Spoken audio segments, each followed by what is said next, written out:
thrilled to welcome Carla Hall here for the very first time today, and to welcome back Bonnie Benwick, the deputy editor of the Washington Post food section, who has been here on several occasions and will be returning December 6th for her second holiday cookie class. So take a look here. We've got a lot of wonderful food events coming up. Anyway, I know that Carla Hall needs no introduction from me, but she is the author of several cookbooks, including her latest, Carla's Comfort Foods, which, shameless commercial, are available for sale outside, as is the Washington Post cookbook, which Bonnie edited a couple of years ago. And they'll both be signing books after the conversation this afternoon. I know you all must be regular viewers of The Chew on ABC. And, Carla's a hometown girl. I was just telling her, I saw her several years ago at my little farmer's market doing a demonstration, butternut squash grits. Yeah. Riverdale Park Farmers Market. Check it out occasionally. Anyway, I'm going to go ahead and turn the proceedings over to Bonnie, and welcome to you both. Thank you. Hello. Oh, good. While you're taking pictures, can you do one of us so I can tweet it later? So just tap the screen to focus, and then just make sure we're both in it. And really, I like it from here up. Is this one on? Yes, it is. Hi. I love Bonnie. Yeah. Love her. We go back. Oh, that little camera. We could get all this media stuff out of the way. I was thinking, do I give it to you or do I give it to the young kid who I know that takes pictures all the time? I was thinking that, but then you had pulled your camera and I said maybe that's an omen, that's a sign. You rock. All right. We will be available and not selling these for any kind of money afterwards, for photo opportunities after the event as well. Absolutely. All right. So it's a fabulous day outside, and there's a couple of Washington sports teams playing right now, and so I'm really happy that you all came. Carla's quite a draw in her own right, and actually this is the first time that we've had, we see each other at lots of events, but this is the first time we've actually had a chance to sit down and chat. I know. And the fact that Tim Carmen couldn't make it, and then Bonnie, you stepped in, because I saw Tim last week. I was at his house, bumming barbecue. And then here we are. This is awesome. Yeah. And really, I can't take any credit for discovering Carla, but I will say that back before her Top Chef appearance, the first time for the 5th season appearance, I was at an event in 2008. I think it benefited the Weston Price Foundation, and it was out at a private house in Potomac. And they had this great caterer, and the food is going around, and there are these great little things, and they're on trays with lentils, and they look really great, and people are talking about the food. So naturally, I trot out to the garage where caterers get to set up for stuff like this. And Carla's there working away. I introduce myself, what are you making? I'm sort of aware of her business, and we get to talking. Of course, I recruit her to do, I think we did a picnic thing for the food section shortly after that. And she said, I won't be around. I'm going to be in the Bahamas. I do this thing where I go cook for a family, so I'm really going to be gone for weeks and weeks and weeks. And I'm thinking, okay, fine. Not knowing at the time that she was covering for her Top Chef, But there's $1 million non-disclosure clause, so I don't have $1 million, so I had to make something up. Yeah. And by the way, I'm a recovering caterer. It was great. Get that out there. So one of the first things that I asked Carla was, she just turned 50 in May. I'm sure you know. So excited. Like a poster child for AARP, and she was, in fact, incited to get that card. I was, as a matter of fact, I turned 50 and I didn't have my card. And usually you get the card before you turn 50, like that year. And I called them, I'm like, where's my card? And because my mother loves having that AARP card. And by the way, it is not AARP. Those of you who are calling it AARP, it is not AARP. They prefer AARP. I'm looking, have you been calling it AARP? It's not AARP. It is AARP. Take the time. My mother loves having her card. And so when we go someplace like the movies, and this is before I turned 50, she would be so excited to present this card. She would say, "Oh, do you need my card?" "No, that's okay," because she's all gray. And they're like, they believe that she's like over 65. "No, that's okay, ma'am. No, here's my card. You need to see my card." "No, thank you, ma'am." She loves slamming that card down and getting that discount. I got it honestly, as they say. Yeah, it's quite a new club to be in. I've been in it for quite a while myself.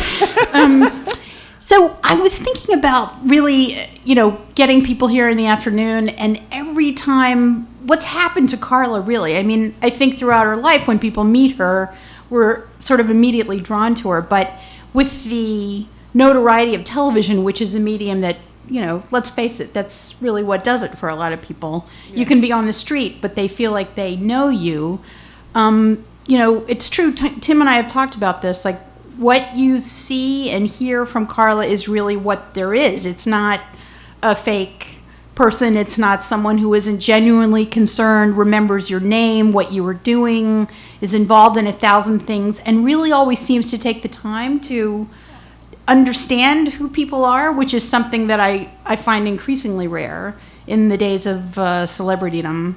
So I want you to try to think for a minute, without being humble as I know you are, about why you think people have responded to you so deeply. They see you on the street, "Carla," want to take pictures, tweet it right away. But even more than that, this kind of, to me, the sort of marriage of a real person who really loves food and really wants you to love food, to love cooking it and making it and sharing it with people. That seems to be the message that's coming across that is most heartening, I think. I really like people. I mean, my husband says, it's a good thing that this was your path, because you would be just talking to a lot of trees. I will be standing at a crosswalk, and you see that it's 60 seconds to go to the other side, and by the time I get to the other side, I know that person. I know where they're from. I know all these things. He's like, "How do you know that?" I'm like, it was 60 seconds. We've been sitting here waiting, and then we walked across the street together, because I know these people. I do think that on Top Chef, when people got to know me, I was the underdog. So, and I cried, I laughed, I was silly, I was goofy. I mean, I was a normal person. I didn't try to hide that from people, and I think people can relate. And I think that when they come up to me and they feel like they know me, and they cried with me, and they were like, "Oh, we wanted you." You cried too? Thank you, girl. And when people come up to me and they say, "I'm so sorry you didn't win," or "I'm really happy you won Top Chef," I'm like, "I didn't win." Well, who won? But I think it's what comes across, and I wasn't afraid to be myself. I wasn't afraid to fall on my face, and I think people can relate to that. And that sort of patience that you have and real interest in getting to know somebody, does that something that I know that you didn't cook when you were growing up, but were you always like this with people when you were younger? I was. I genuinely like people. And I was telling my husband just yesterday, he is so thoughtful. He's just like one of those thoughtful people. He can see how to be thoughtful like 3 steps down the road. Right? I'm not that kind of thoughtful. I mean, if I have something that I really like to eat, I will forget to ask you if you want some. I'm telling you, I really will. I will get to the end and I'm like, "Oh shoot, I was supposed to ask them if they want some."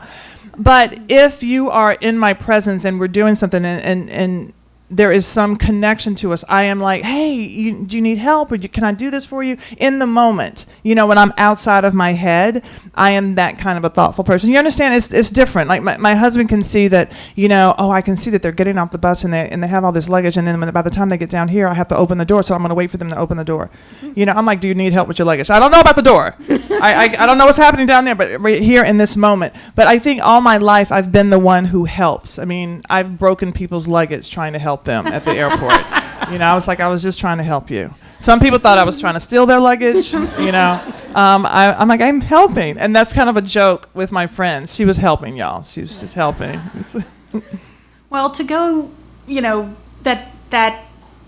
to stay that way with this incredible rise of notoriety is really something I think the rest of us find even more commendable these days, because you can very quickly develop an entourage. I mean, you have an assistant. An assistant whom I've only met one time. What? I've only met her one time. She's been working with me for a year, and I've only met her physically one time, and that's because she came to one of my book events. And she was afraid to meet me because she said, what if we don't have the chemistry that we have usually on the phone? And I'm like, no, that's not going to happen. I'm sure I'm going to like you. And so how did you get to have her? Somebody told me about her, and then I hired somebody else, and that didn't work out. So I went back around. I said, I know it's been like 8 months since somebody told me about you, but let's figure it out. She has another job, and she does me on the side. That didn't sound right, but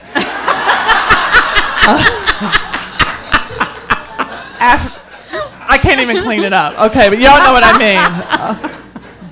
Well, she tells me, this is a quote, that you're a machine in terms of the amount of things and the way that you can handle so many events in a day. So before I tell people, I asked her, the assistant, to give me kind of, this is all by email, I asked her to give me kind of a typical day of Carla's, which made me weep by the time I was done.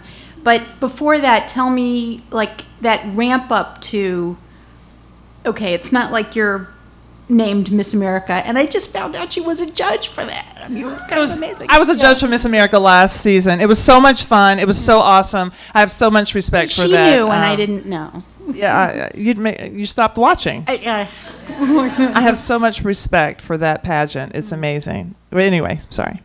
Yeah. So let's see. During the Chew season, which is... It's season 4. It starts tomorrow. Oh, yeah. The fact you know everything, everybody. I know. If you miss anything that I'm saying, what is your name?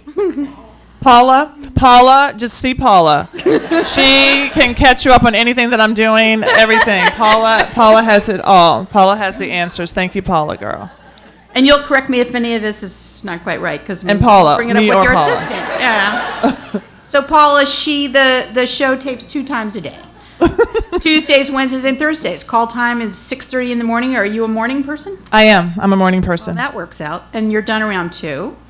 Usually you have an event during the evening on days the show is shooting in New York, either a book signing, charity event, and we'll talk about the charities you're involved with. When you're not shooting, your weekends are filled with conferences, you speak, you do demonstrations. You were in Atlanta last weekend, is that right? Yes, I was in Atlanta on Friday. Had to come back for something here Saturday morning, and then here we are. Yep. Oh, yesterday morning. I'm like, anything that's not today is tomorrow or was yesterday. I'm like, I don't know. So this was one typical day last week. It might have been last Thursday. Up early for a taping of The Chew. During the break in the 2 shows, she did a business call with a PR team, and then she taped the second show of The Chew. She had to find a car service, sound familiar? That was picking her up at the wrong place to get to Newark Airport. You had to find the car service? Isn't that what the assistant's for? No, it's true, but somehow I was trying to... My assistant always wants to plan that it's the easiest thing for me. She thought I would stay at the studio, take a call, and then get the car from the studio to the airport. Well, I'm like, I have an hour and a half. What can I do in that hour and a half? So I filled it with stuff. Just like we all think. I filled it with stuff. I was running around doing errands, and then I hadn't packed that morning. Because if I'm leaving early in the morning, I have to have my bag packed, take it to the studio at 6:30, and then be ready to leave right when the show is over. So I ran around, did a couple things, went home, packed, and then called and made sure that they knew where to pick me up. I'm not done. So while you were at the airport, you chatted with a sous chef helping you with an event in Atlanta, and the sous chef is from Carla Hall Petite Cookies. Anybody had a bunch of those? That whole eat just a few at a time? Not really not. It doesn't happen with me. Yeah. And then you flew to Atlanta for the OWN Network Procter & Gamble Live Your Life tour, and I saw things of that. Your flight was delayed. Yeah. And then you had to prep for your event in the morning. Hair and makeup call was like 6:30. Yeah, it was at 6:30. That day lasted, I had a power breakfast, And then they were just dragging me hither, thither, and yon. I went to I did a cooking demo, then I had a signing, and I wanted to make sure that everybody who was standing in line in the hot sun, I would see them. So, and that line kept growing, but I was there until we ran out of pictures. And then I went to some other like interviews and stuff like that. And then by that time, it was around 4, I went to get my luggage, and then I went back to the airport, went to sleep, woke up, and went to the academy. Weeping. So where does this come from? These guys. No, seriously, you guys. These guys right here. I am energized from people. I know when I have to get rest, but if I am doing an event, and a lot of times people will say, when you're out, you're always so open and ready to talk to people. And my response is, if I'm not going to be up and ready to talk to you, I'm going to stay at home. I mean, it's as simple as that. If I'm out, then I'm going to talk to you because I know what it entails. And it's these people whom I have to thank for where I am. Because I think that if it wasn't for being on Top Chef and being voted fan favorite for season 8 Top Chef All-Stars, I wouldn't have the chew. And it's because of these people, and I'm very thankful and very grateful, and I'm humbled by it. One day last week, I was talking to someone, and I was just thinking of all the things in my life and how things have happened. And the woman who runs my business, Verlette Simon, we call it fairy dust. And I have truly seen this fairy dust. And I was so full and so humbled, I started crying on the phone as I'm talking to this woman. And she's like, I want to give you a hug. I'm like, that's okay. I'm just like, but it's true. And it seems like a fairy tale. But it's, and it doesn't mean that I didn't work 15 years before it all happened. But, you know, it's like you have this tenacity. One of the things about me is that I'm incredibly stubborn. And I think my stubbornness and tenacity protects me. If I have an idea and I believe in it, I'm going to keep going. I don't care if you tell me it's wrong, it's not good. I'm going to keep going. I'm going to tweak it, make it work. I will fail. I'm okay with failing. And can you think of an example of that? My tiny cookies. So the cookies kind of started out as a joke. I was catering. As I said, I'm a recovering caterer. They started out as a joke. Catering, people would go through the buffet line and break off something, and I'm like, who's going to eat that other half? Nobody wants the other half. Unless you are behind the person and when you saw them break it, you don't want the other half. And as a small business person, I'm looking at that and I'm like, that's my time, that's my profit, and nobody's going to eat that other half. Well, your fellow caterers were making cookies the size of your head, if I remember correctly. Right. But they were making these big cookies. So I said, I'm going to make something so small you can't break it. And this became the joke, seriously. And so I had a client every Christmas. He would have this big dessert bar, and we started putting these little cookies on the dessert bar. He was a dentist, by the way, but he would have this really big, sweet dessert bar. And so we started giving these little cookies as a lagniappe, at the end of a meal when people just wanted something sweet, they didn't want a dessert. And I realized this is how I eat. I have a little bit of this and a little bit of that. And then it sort of became like, of course I love this. I don't have to choose. I don't have to choose this or that. A lot of times you'll get a big ass cookie. Sorry. You'll get a big cookie and BAC. That's how a BAC. And then you will sit it on the counter and you take a little piece, you go away. You come back, you take another little piece, you go away. I mean, really. So I've already broken them up for you. Well, they're delicious. Oh, no, my point was, so I gave them to one of my clients, and she said, I don't know why they're so small. They really should be bigger. I mean, nobody has small cookies like this. And I'm like, I do.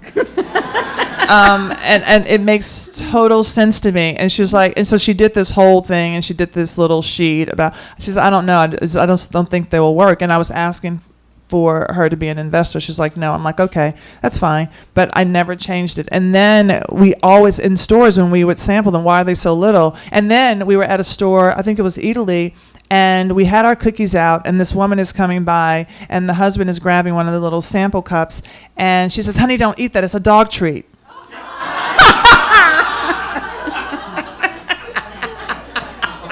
No. It's a human treat. So there were so many signs like, so many signs that were saying this does not work. And so the first time that I saw somebody with a small cookie, I didn't think, darn, I wanted to be the one to bring it to the market. I'm like, yay, now here is somebody who can actually educate people that there is such a thing, and it's not on me. So, no, it was just like, and then, even my accountant's like, this business is not making any money. You really have to get rid of it. I'm like, no, I can't do it. I mean, I have to work. I needed to still do, to support this little company that I know it can't. Yeah. Well, I think they're great. Who hasn't had them here? Well, you have some homework to do. You little guy. I should have some just to give to you for taking that picture. Let's tell people. Let's just go ahead and get this out of the way where people can find them. Well, they can find them at most of the Whole Foods except for Georgetown, whatever, and in the Mid-Atlantic region. And so they are at Broad Branch Market. They're at Wagshall's. So you can go on our website, carlahall.com. You can see all the flavors. We're the only ones who have all of the flavors. They're at Capital Teas. We're also doing baked goods for Capital Teas. I meant to bring you that, but I brought her biscuits instead. Yes, brought me biscuits. I'm not sharing. We have these sweet potato bars, these sweet potato cobbler bars, and apple cobbler bars, and peach cobbler bars that are so great for family reunions. Oh my God. Okay, anyway, I digress. Yeah, the cheddar things with pecan and a little bit of cayenne in them. I mean, it's all over, pretty much all over when I start eating those. So with all this, to get way back to your schedule, with all that stuff that you do, how do you prioritize and say, I could see that you'd want to say yes to pretty much everything that people ask you, and it's kind of a heck of a lot these days. So are there any... there's like a guideline in your head, or is it first come first serve, or? The guideline in my head, and I said I have 4 major charities. I have DC Central Kitchen. I have Hearts of America. I have Fuel Up to Play 60. I'm on the board of Gen Youth Foundation, and then I have the Pajama Program. Right. I have Les Dames. Tell people what that is. They may not know. The Pajama Program is an organization that gives books and pajamas to kids who are in shelters, and it's just to say to them, the night should be a time when you feel very safe, and so I do a lot for them. Well, basically that came about because I was in New York so much that I felt like I needed to do something in New York because I wasn't busy all the time. So I added that one.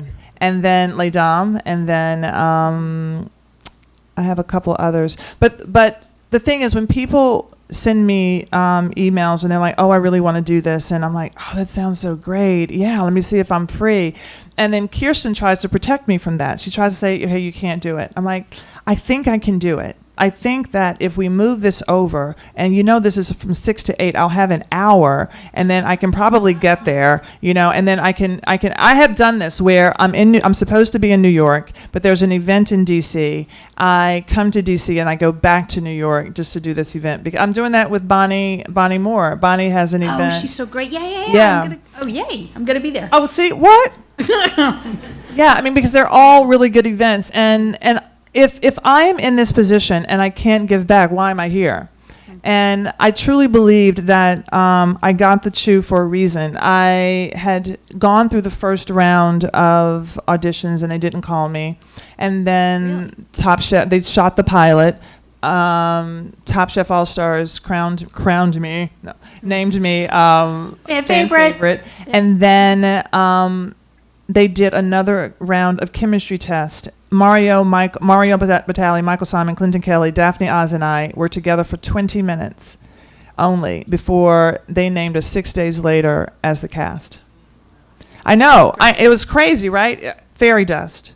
And so I said, I am here for a reason. And I thought it was to give back. So when I'm asked to do things, that's what I do. Certainly does seem like it. And the things that cause kind of pressure, or that tend to, I don't know how to put this. You seem to have good humor about everything. I've seen you at events. There was something several years ago. I was trying to track down Mike Isabella, and there you were. It was at one of those It was an event in Washington where the chefs, it's a tremendous amount of time and effort goes into putting up a table and having food on it for 2 hours. It has to be something that holds. It has to be something that's small and bite size. You have to chat with people. Carla, as she was talking to me and setting up her table, was like getting her back worked on by somebody, because you could fit it in, right? Yeah. That was that multitasking. Yeah. That was a Common Threads event. Yeah. And I just run from the studio to jump on the train to get here to do that event. And when I leave the studio at, let's say if it's 1:30, Kirsten always books my train at 3. I'm like, I think I can make the 2 o'clock. I really think I can make the 2 o'clock. I'm leaving the studio at 67th and Columbus at 1:40, trying to get down to 34th to make the train. I am running. I'm literally running with the bag. Out of my way, excuse me, coming through, excuse me, to your left, on your left, to the train station. And I get there right in the nick of time, wheezing and coughing because I all of a sudden have asthma, on the train, and making it here by 5. So that's what I did to get there that day. And then I had somebody, and the thing was, I could have had somebody on my team just do that booth. I'm like, no, I had to be there, and I had to do, and I don't have a problem with delegating. Hi, I'm Carla Hall, and I have a problem with delegating. Okay. I just had to hear myself say that. Okay. Nobody here was buying it, were you? I know, but I'm getting better. But I mean, I'm able to leave my entire company to these people that I trust, and it's really grown beautifully. So I was trying to get it together, and then I had somebody working Reiki on me because they saw how stressed, and I just needed to calm down. And yeah. So let's talk about some things you do to sort of relieve that stress. Tell us what works for you. Meditation works. I was thinking about it today because sometimes, when you get worked up and you feel your shoulders, up in your ears and you just feel like you're not breathing, I simply just say, it's okay. Just breathe. Like today, coming here, I said, I'm going to be late. I'm not going to be here exactly 30 minutes ahead because I'm going to be going through traffic. And I was going all the way. And I felt my shoulders going up in my ears, and I felt this tension in my chest, and I just said, it's okay. I mean, do I want to get into an accident and not get there at all? Does Bonnie know I'm coming? Yes. So really, what's the worst that can happen? It's all in divine order. And I had to talk to myself, and that's how I do it. Even when it's something like, the first time that I remember that, not the first time that I remember doing it, but the first time that I really had to talk to myself was Top Chef. It was Restaurant Wars, season 5. I'm in front of the judges, and I knew the food that I'd made was not on point and awesome. And that's when I said to Tom, look, I just had to send it out with love. And I remember thinking at that time, when you feel like your stomach is going to explode and your heart is in your throat and you're standing there in front of these people who are judging you, basically. And you're like, nobody's ever died at the judges' table. I mean, you may have felt like you were going to die, but nobody's ever died. And I just said, really, I mean, if you go home, you go home. But if you go home, you will have had this amazing experience. And I remember talking to myself, and by the time they got to me, I'm like, dude, I sent it out with love. And they certainly responded to that. You've had a chance now from the Chew and from Top Chef to sort of see what makes good and bad food TV. I watch way too much of it, and always have. From the PBS side to the other side when I'm supposed to be doing something else on a Saturday afternoon. So, tell us what I'm not asking you to name any names, but things that you see that make you a little bit crazy, and things that you make sure that you do when you're on TV dealing with food. I think we are going to talk about food. We are. So. I think the thing that, and I can't say everybody has their own style, but the thing that I like is when it is not a dump and stir, when people can see you mess up. I mean, it has to be real. It has to feel real. And And I think when it's overproduced, sometimes you take the realness out, and that what happens on the other side, the viewers watching, you become intimidated when you're at home because there's no way that you can have that perfect setup. And so you're like, well, gosh, I didn't see them burn it, And that was the beauty about Julia Childs. Nodding heads over there. Yeah, right? I mean, that's the thing, and it sounds so perfect, and you don't have anybody cutting up everything beautifully for you, and you don't, and I think that's the beauty of somebody actually talking through and kind of messing up and laughing it off and saying, oh, well, it's a going to be moment. It's going to be okay. I mean, what, right? I mean, how much not saying that money isn't an object, but you're going to lose, maybe $10, but you would have learned something. It's pretty much always edible, really. Right, exactly. Well, my mother called me one day, and my mother's not a good cook, and she knows it, so I'm not saying anything to you that I wouldn't say to her. She called me, and she's like, okay, Carla, I had a big pot of water on. I threw in some meat and some vegetables, and I want to make this really great stew. What can I do? How am I going to make it yummy? And I'm like, start over.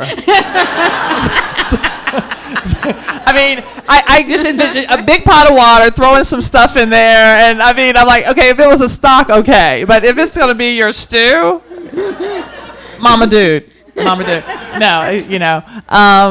but I think that when people are robotic and they're trying to be perfect and they're trying to pan to the camera and they're not engaging and there's not that authenticity, it makes for bad television because you all can see it. You actually see it. Now, I don't watch as much food TV as you probably do. I watch HGTV. I know, right? I know. What can I say? I cook in the office. I don't cook at home. My husband cooks. I cook at the office. He cooks at home. But you tell me what makes bad food TV. Now, I've seen it on the Chew, when somebody. But tell me. Well, I mean, the stuff for the Chew, sometimes, really speed is the factor. Yeah. You're not making souffles on the Chew. You're making something that can be really quick. I remember in the first week of the show, there was some... So frenetic. Yeah, there was some recipe that I think Michael Simon was doing where I could tell the chicken really wasn't done. I mean, it just wasn't done, Right. So you have to sit there and pretend to eat it because, it's delicious, or there's not enough time to, swap it out because you're right there in front of a live stage. Right. I mean, what do you do and stuff like that? My face never lies. If you really want to know if it's good, watch my face because I'm like... or Mario's. He's like... Mario's like, and that is the beauty of having a multi-host show because you can't fix those faces. If it's my food, I'm gonna act like, oh, this is really good. I'm like, it's not that. It's not a winner. But now we've gotten so much better with that because for us, it really is about that authenticity. When we first started the show, it was so frenetic and we were just huffing and puffing to get there. And I think the producers were just trying to make this great show that they were like, and we were like, look, this doesn't work, But we were just being their puppets for the first few months, and they were like, hey, this is, So then we had to work as a team. So. Yeah, well, I got it. In terms of what's good and bad, we could talk about that after. Come and ask me. And what you learned from catering, from being a recovering caterer, still applies to sort of what you do? Yeah, I think that as a caterer, you have to be in the moment. You have to, sometimes you are behind, and sometimes you leave something back at the kitchen, and you have to make it work. And you're always working in these different kitchens, and I think that's why Top Chef felt like catering in a way, but you were only working on one dish. For me, it was like camp. I'm like, I'm working on one dish. I'm not on the phone stirring a pot, doing an invoice, as a business owner, you're multitasking. And I think that on Top Chef, I'm like, I have to focus on one dish. This is amazing. Okay, that one dish is in, 22 minutes or 30 minutes or whatever. But I still think that way. And I didn't have a lot of resources, so I had to make it work. And I carry that with me. It was catering and being a business owner, And so for the Comfort Foods book, which we're all really, really happy that she came out with, right? Tell me a little bit about how your R&D for that, how much of the recipes were stuff that you tweaked or had from in your head from a long time ago, as opposed to things that you saw when you were out in the world and said, hey, this is comfort food too, I want to put it in the book? A lot of them came from, well, I knew that I wanted to show how, for me, as in a mother sauce, for French cooking, the mother sauce is the sauce that you will start with. For me, that mother sauce is the South. So I always started with the dish from the South. And then I was reading all of these books and looking at all of the ingredients and seeing how they fit together and said, okay, how do the French, treat like a smothered chicken? And the best example I can give of that, so in the South you have chicken with milk gravy, smothered chicken. If you take out the milk and some of the spices and you add sour cream and paprika, you could be in Hungary. Or if you take out the milk and you add heavy cream, Dijon mustard, white wine, and tarragon, you could be in France. If you take out the milk and you add peppers, tomatoes, and maybe a banana or a mango, you could be in West Africa.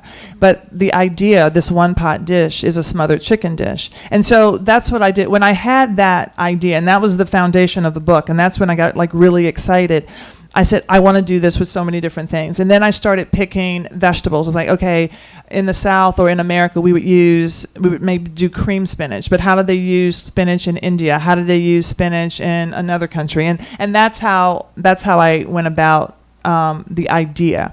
And then when I'm creating a recipe with Genevieve Coe, who is the co-writer and also the person who helps me recipe test, we tend to... she's kind of a famous cookbook whisperer. I know, she is. Yeah. Oh my gosh, she's worked with Mark Bittman. She's worked with, oh my God. Lots of people. Yes, a bunch of people.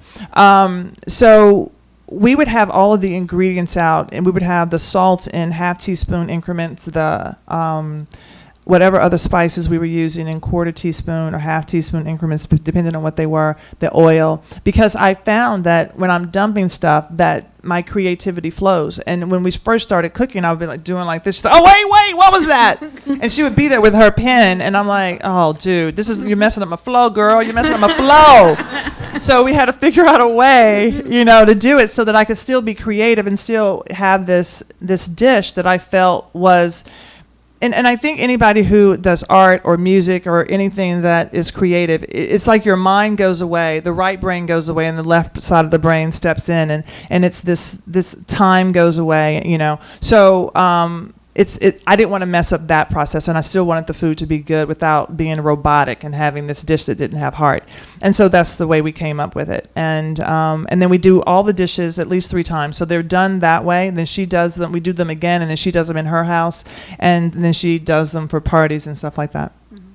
And I can attest, I look at a lot of cookbooks in my job. I'm not complaining about that. I think it's a perk of the job. And Carla's recipes work, which is not what I can say about all the cookbooks that I'm looking at these days. So. And do you think that it's because people don't really want to share the recipe? Do they not want to? I mean, what is it? Or I mean, my perspective is that this cookbook is not about what I know. It's about what I want you to know, and I really want to inspire people to cook. And you can't be inspired if the things that you're doing in the book are not working. It's like a setup. It's like, hey, go ahead, be fabulous. Not.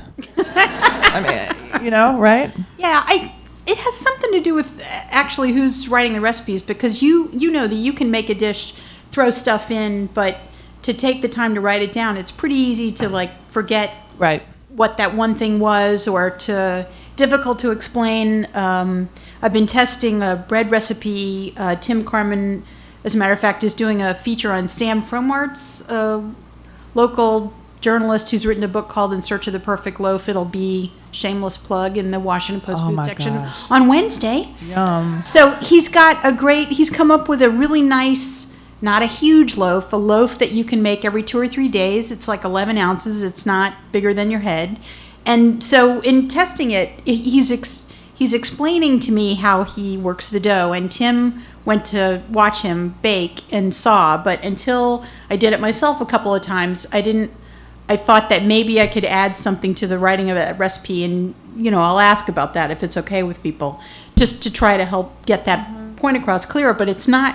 It's much easier to do than it is to write down. Well, then that's also a point as well, because I think that when you look at cookbooks of the 30s and before, 5 recipes on a page. Now we need 2 pages for 1 recipe. We have to fill that in because we aren't cooking as much, and I think that it's hard, and unfortunately the responsibility lies on the person who is writing the cookbook. But I hope that changes. I really hope we go the other way. We can get back to the point where we can actually maybe have 2 pages. I mean, 1 recipe, 1 page, or 2 recipes, 1 page, because we're cooking more. Yeah, I hope so too. So you've gotten to cook with a lot. You've watched other chefs cook, and you've gotten to cook with chefs. You can name names this time. Tell us some things that you've picked up along the way from people. Wow. One of the things, Mario Batali, when we first started the show, and I was so intimidated, oh my God, I'm cooking next to Mario Batali. I mean, I have his pots and pans. I mean, it really was like that, and I couldn't even make an egg, 'cause I'm like, blah, blah, blah, blah. He is really, really fast, and it's just in his head. You see him working in his head, and he's like, and but everything is so simple. It was confirmation that you can have brilliance and deliciousness in simplicity, and letting the ingredients speak, and it's not a lot of whiz bang, and I just love that. It was just confirmation to me. Somebody like what's his name? Ming Tsai. Oh yeah. I love Ming Tsai. Oh my gosh, he is so great. You guys watch him on PBS? He is so great. He's so funny, and the way that he talks about his food, and he's also very present, even though he may be doing a dish like dumplings and shomai, and he's been doing them for years and years, and taking these recipes from his ancestors, yada yada yada. He was doing an event at Aspen, and his shomai wasn't working, and so he told this story about when he smashed it and just pan seared, and I'm like, that's brilliant. He's like, I know, and. But it was so good, and I tend to love when I'm watching somebody and they just really get in there and they make the dish work. The dish doesn't control them; they just work with it and say, "This is what it's supposed to be for now." Mm-hmm. And I think that's something that you can teach everybody. I know you want the recipe to turn out like it is in the book, but it's really what the ingredients are saying and what you're doing with it at that moment. And I'm drawn to those people, versus we've had some, this one lady, and I really can't remember her name, but she was like... Probably good. She came to the shoot, and she was so fanatical about exactly how this dish was supposed to be. And I immediately didn't like the dish. Because I'm like, how can you dictate what it's supposed to be? And everything is different. And now, she was just, it was making everybody tense. Martha Stewart. This wasn't her dish. This was something else. She came to the chew. Martha is great once you warm up to her. And I can honestly say that. How long does that take? She decides. But we were doing her cakes, and she had her cake book came out, and she was doing all of these cakes. Everybody on set was so tense. And she was doing this Starburst cake where you had to do the this different color frostings, and you were piping them, and then all of us were up there doing this group recipe, and we were piping. She said, that's okay. Yeah. She's like dissing us like big time. I was like, seriously? Why? My cake is not going to look like yours. That has to be okay. It has to be okay. Otherwise, you're taking people's power away, and you're not going to be in their kitchen. It's not okay to dictate to somebody how their perception of your recipe is. And that would be another one of the reasons why we love Carla, right, Paula? I've got a couple minutes before we'll launch into audience questions, but I wanted to bring up one. I don't know if I hope it's not a sore subject with you, but of all the hundreds and hundreds of things that I've seen you do over the years, this is something that I really need to know about. That commercial with Rocco DiSpirito. Tell me about that. Well, the bobblehead? You didn't like the bobblehead? No. Oh my God, I love the bobblehead. People were asking for that bobblehead. They wanted a bobblehead. They said, "Can I buy that bobblehead?" I know. How many know what I'm talking about? So it was get your chef together, the bobblehead. They're like children sitting in a kitchen, and there's a mother. Did you? Yeah, there's a mother, but it was a kid's body, but it had Carla's head on it and Rocco's head on it, and they're get your chef together. Yeah. Yeah, So Mama, that was get your chef together. Chef. So that was a good experience for you. I'm glad to hear that. It was fun. It was really fun. I just spoke to the craft people. The product didn't do well, so we didn't do it again. But either people loved that commercial or they hated it. Or they thought it was weird. I thought it was really, really kind of fun. Okay, can we talk? And I know it's a little personal, but that's okay. So I saw some P&G people over the weekend, and the Bears do the Charmin commercials. And I was like, I would love to take place of the Bears. So TP, instead of saying 12. She's serious about this. I just have a thing. I'm always talking about it. And so they have this thing like tweet from the seat. I'm totally going to do it. So when you guys see me tweeting from the seat, and this is an exclusive here.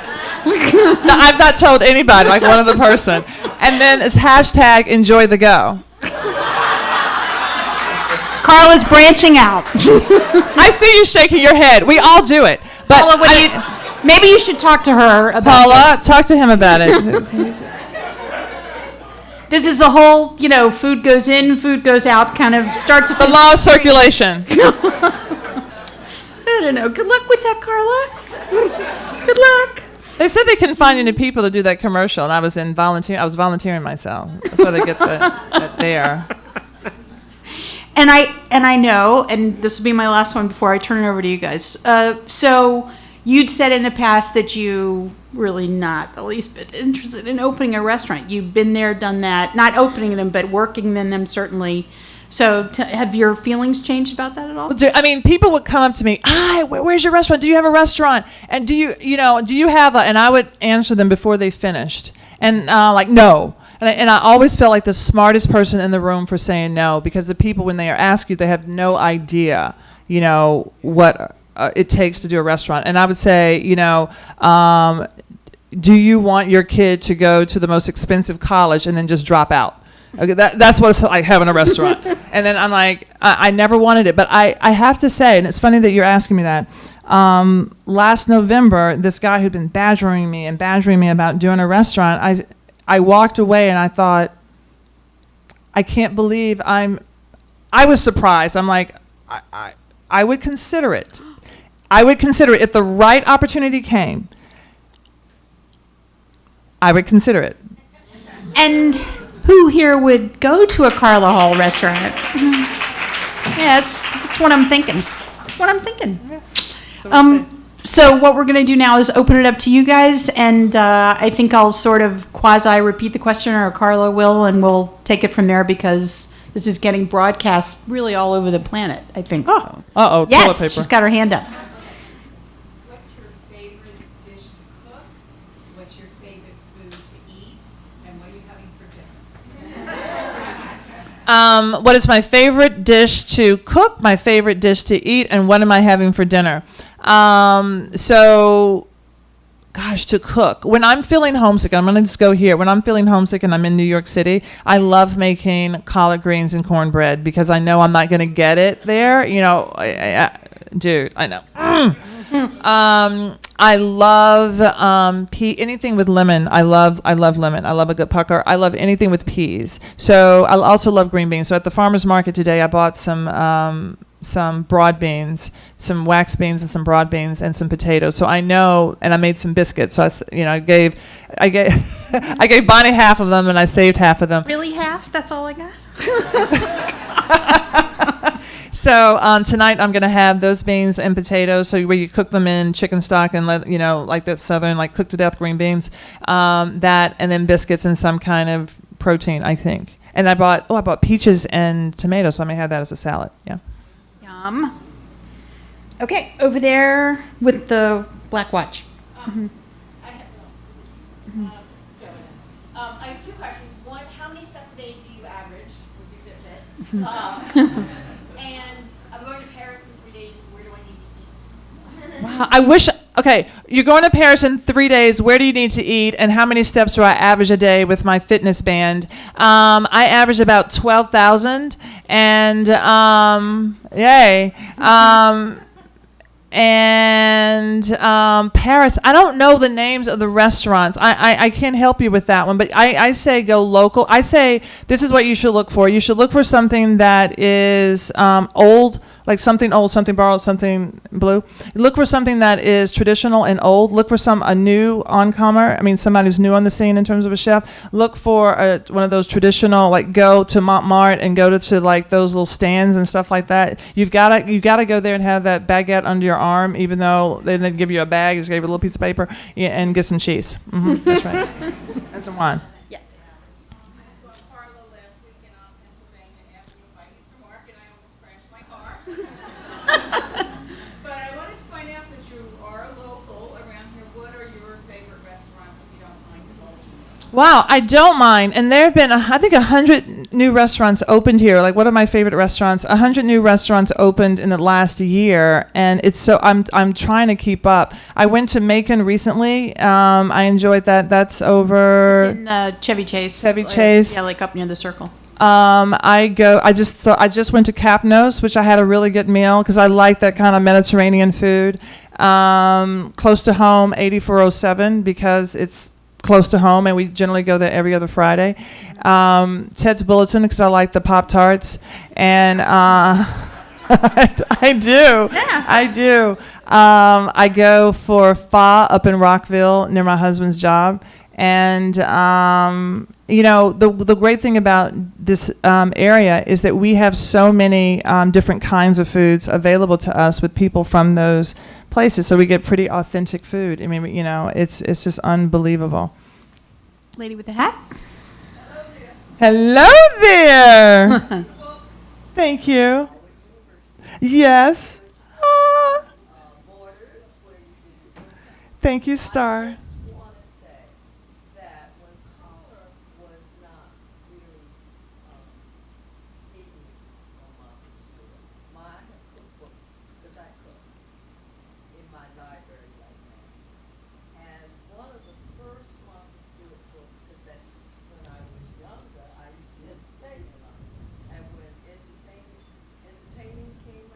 Mm-hmm. Mm-hmm. Not one recipe in that cookbook. So that's the truth, and thank you for that. And we're not hating on that. No. It's not one word. I mean, we're not hating on Martha, and I think that if the recipe doesn't work, the thing is they may not work because it doesn't give you enough leeway for them to work. You have to have everything exactly the way that she says, and that is not cooking. That is telling somebody exactly what they have to do, and you are supposed to take your power back. No, the recipe is not supposed to be your power. You're supposed to have the power. Put your power in the pan, not Martha's. Yes, sir. There's a follow-up to that. I mean, I may have to run out of here after saying this. Julia Child implemented that whole technique-centered philosophy. And so even with media, what has evolved in teaching people how to cook in America, it's a matter of mastering that technique. Almost like being a good athlete, Absolutely. It is about, no, we're not going to kick you out or we're not going to stone you. It is about technique. And I say to people, because I think that when you get the home cook, they will watch a television show, they'll watch Chopped, they will watch Top Chef, they'll watch all of these shows, and they will want to do this dish. Let's say they want to do,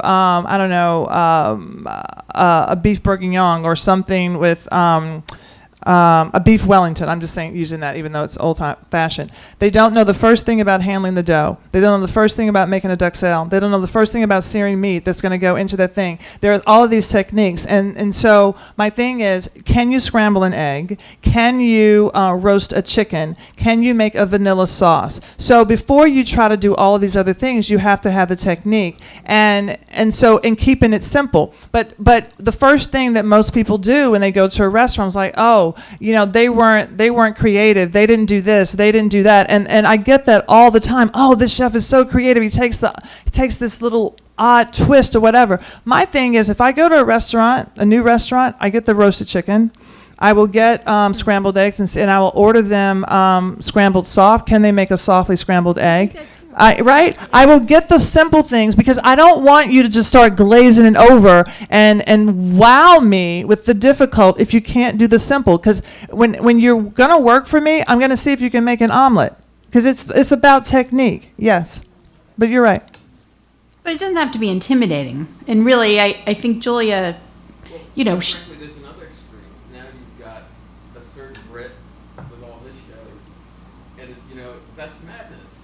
The false competition, full speed. Yeah, I cannot begin to understand the ways of food television, and I have interviewed a lot of executives who bring these shows to, and can show me the ratings, but I've yet to talk to somebody who said, oh yeah, I learned how to cook from that guy who's always yelling at people in his kitchen. Like, it just doesn't really happen. So it's got to be about something other than the food, or really even on Chopped, putting jelly beans in the chicken stew. Like, do I want to do that at home? No, I don't, but I can appreciate the sort of finesse that it takes. Yeah, it's finesse, and it's because of their techniques, and it's because they are thinking outside the box. But I think what television has done, what food TV has done, is gotten you to try new things out in restaurants. I mean, now the chefs can bring in tongue and all these different things, and you will try it because you saw it on television. And so it opens up all of these, I think, possibilities, and now you have more customers, more people going out to eat because of food TV. And that, yes, but do you have to be doing all those things? I don't think it's for learning how to cook. I think it's to get people interested. And so now with that interest, they get a real cookbook and they cook at home. Okay. Yeah. So how do I maintain my authenticity with my brand? I keep people around me who will tell me if I stink. I mean, and as simple as that, it is that. And so, I don't need, I think sometimes when you have an entourage of people, they're always like, yes, Carla, they're telling people yes, yes, yes, and they don't tell them no, or like, that doesn't make sense. I make sure that I keep people around me who put me in check, yeah. Smart. Not that it's hard. I just want to say, not that, I get out of line, but okay, yes, sorry. What are the top 3 ingredients you like to cook with?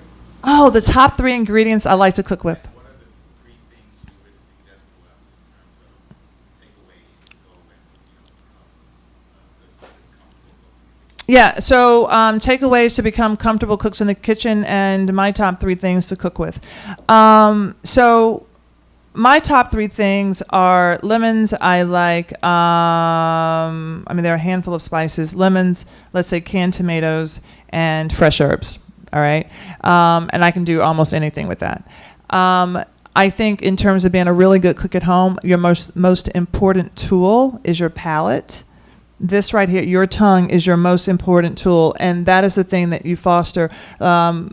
And you figure out, I know that I like sour. I know that I like sweet. I know that I don't like bitter, so I'm going to balance it with sweet or sour. I know that I know my palate. So I know I don't like liver, but I can tell if the liver is prepared well. So a lot of times in my cookbook, I say, if you don't like lemon, you don't have to ditch the cookbook. I mean, you may want to, but, and I'm just kidding. But I'm always going to push the boundaries of lemon. So if you don't like that, you pull back. But the recipe is a guide. So know that based on your palate. So know your palate.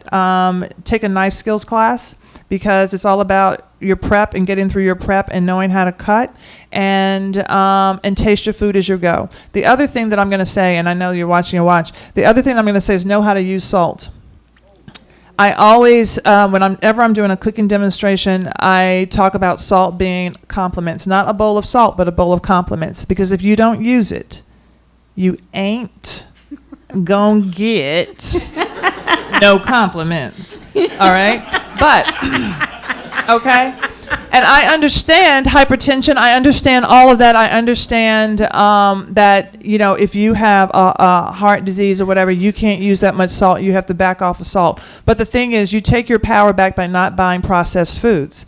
And if you start from raw ingredients, and I want all of you to go home and do this experiment. Have a little cup, maybe like a quarter cup of water, and then put salt in it, teaspoon by teaspoon. See how much salt you have to put in that water to make it salty.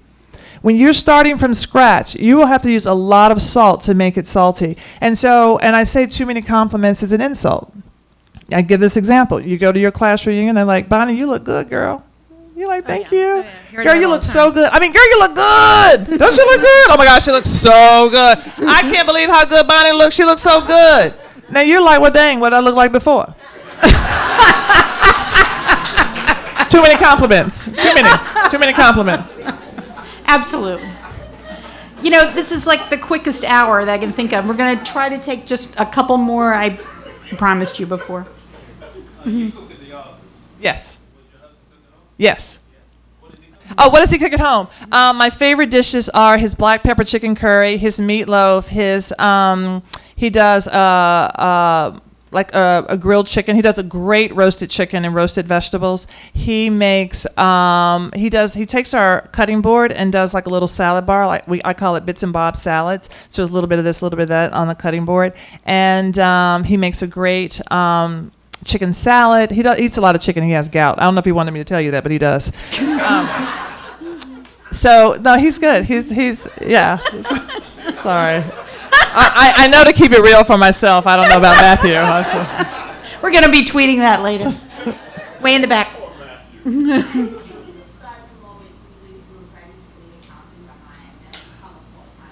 Describe the moment that I knew I wanted to leave accounting behind. Now, and when I wanted to become a full-time chef. That's a totally different question because it didn't happen until much later. I was in Ocala, Florida. It was about 108 degrees. I was counting I-beam. I was doing an audit. And I looked over, and there's an accountant who was what looked like to be folding a receipt for about 5 minutes. I'm sure it wasn't that long, but he was like... I looked at him with horror and said, that cannot be me at 40. I was at that moment, I said, I'm afraid of being 40 and hating my job. And so I said, I have to quit now before I get stuff. I didn't have a house note. I didn't have a car. I didn't have a family. I mean that I had to take care of. And so 2 weeks later, I quit my job and I went to Paris. I had one telephone number and 10 words of French and a hotel room. That's all I had. And people say to me, well, that was really gutsy. I'm like, no, the gutsy move would have been to stay in that job and actually, because somebody said you need to have a good job, and so I didn't know what I was going to do, but that time was the bridge between what I knew I didn't want to do, which was accounting, and what I eventually wanted to do. And I didn't know what that was. And so I was open. I had trained myself. That's why now I can see the fairy dust. I see the fairy dust from far away because I've trained myself to follow my heart and to think about what that might be. And you will be scared and it will be hard, but you will be so much happier if you get out of that yuck job. I'm going to take one more. All right.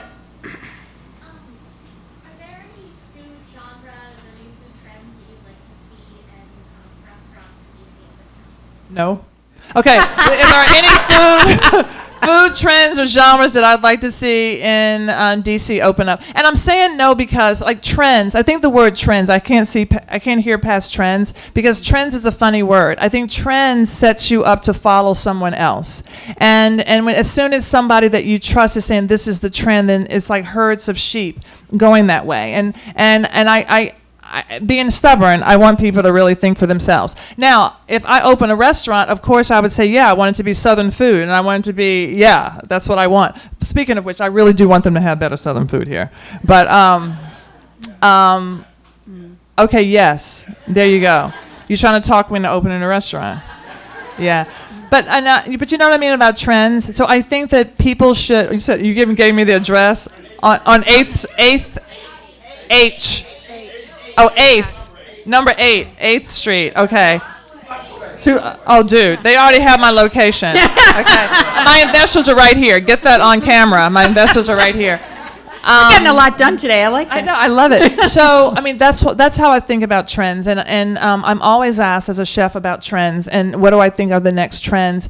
And I always say, I think the next trends, what they should be, is going back and looking at the way that we used to do things. And I think we kind of are there, going back and slow cooking and from scratch, less processed foods. I think that's how it should be. And then you have a twist on it. So, Love her. Do we love her? you guys were the best. Thank you. Bonnie, thank you so much. And thank you, Heal Center. This was amazing. I'm coming back to do a class.